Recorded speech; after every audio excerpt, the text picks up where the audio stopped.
Connais-tu des gens qui veulent toujours être les premiers? Dans une file d'attente, par exemple, ils bousculent les autres pour passer devant eux. As-tu déjà vu quelqu'un faire ça? Un jour, Jésus a vu de grandes personnes qui cherchaient les meilleures places. Ça ne lui a pas plu. Jésus est invité à un grand repas chez un pharisien. En observant les autres invités qui arrivent, il remarque qu'ils se choisissent les meilleures places. Il décide alors de leur raconter une petite histoire. Veux-tu l'entendre? Il dit quand quelqu'un t'invite à un repas de mariage, ne prends pas la meilleure place. Sais-tu pourquoi Jésus donne ce conseil? Il explique que si un personnage important est invité aussi, l'organisateur du repas va dire à celui qui s'est mis à la meilleure place, laisse la place à cet homme et mets-toi là-bas. Cet invité qu'on fait se déplacer sera-t-il content? Non, bien sûr. Il aura honte d'aller s'installer à une moins bonne place devant tout le monde.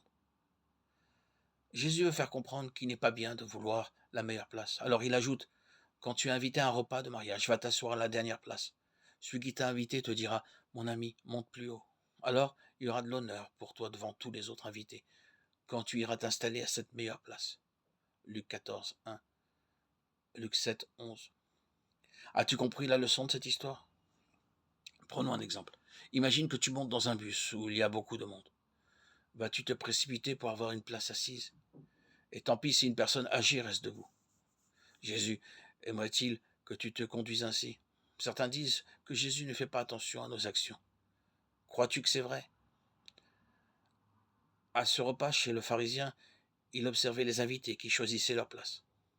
Penses-tu qu'il s'intéresse aussi à notre conduite aujourd'hui? Maintenant,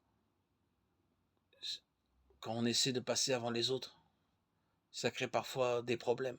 Tu l'as bien compris. Les gens ne sont pas contents, il peut y avoir des disputes. Regarde ce qui arrive quelquefois quand un groupe d'enfants prend le bus.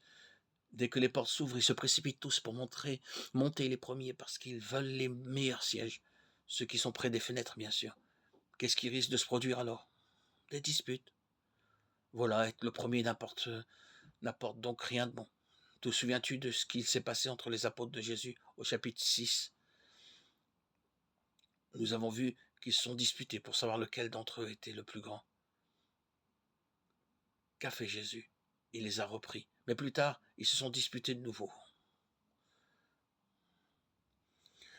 Voyons pourquoi. Jésus se rend à Jérusalem pour la dernière fois.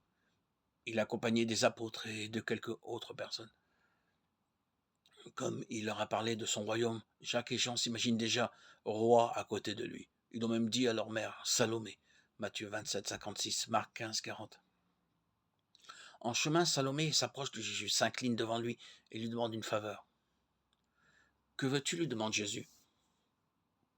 Elle répond qu'elle aimerait que dans son royaume, Jésus place ses fils juste à côté de lui, l'un à sa droite et l'autre à sa gauche.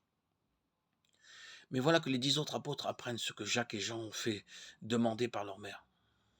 Comment réagissent-ils à ton avis? Ils sont très en colère, bien sûr. Jésus leur donne alors à tous un bon conseil. Il leur rappelle que les chefs des nations aiment se donner de l'importance, avoir un rang élevé pour que tout le monde leur obéisse. Mais eux, ses disciples, ne doivent pas être comme ça. Au contraire, leur dit-il, quiconque veut être premier parmi vous doit être votre esclave. Tu te rends compte? Matthieu 20, 28, 20. Sais-tu ce que fait un esclave? Il sert les autres. Il ne s'attend pas à être servi. Il prend la dernière place, pas la première. Il se comporte comme s'il était le moins important et non le plus important.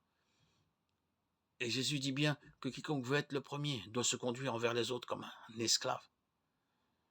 Qu'est-ce que ça signifie pour nous? Un esclave se disputerait-il avec son maître pour avoir le meilleur siège? Ou pour manger le premier? Qu'en penses-tu? Jésus a expliqué qu'un esclave fait toujours passer son maître avant lui. Luc 17, 7, 10. Par conséquent, au lieu d'essayer d'être les premiers, que devons-nous faire?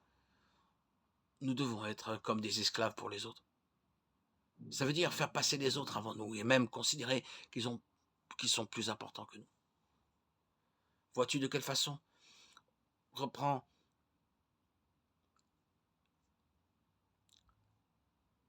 les passages de Luc 9, 48, Romains 12, 3 et Philippiens 2, 3, 4, où je t'invite à lire ces passages qui t'indique comment faire passer les autres avant toi.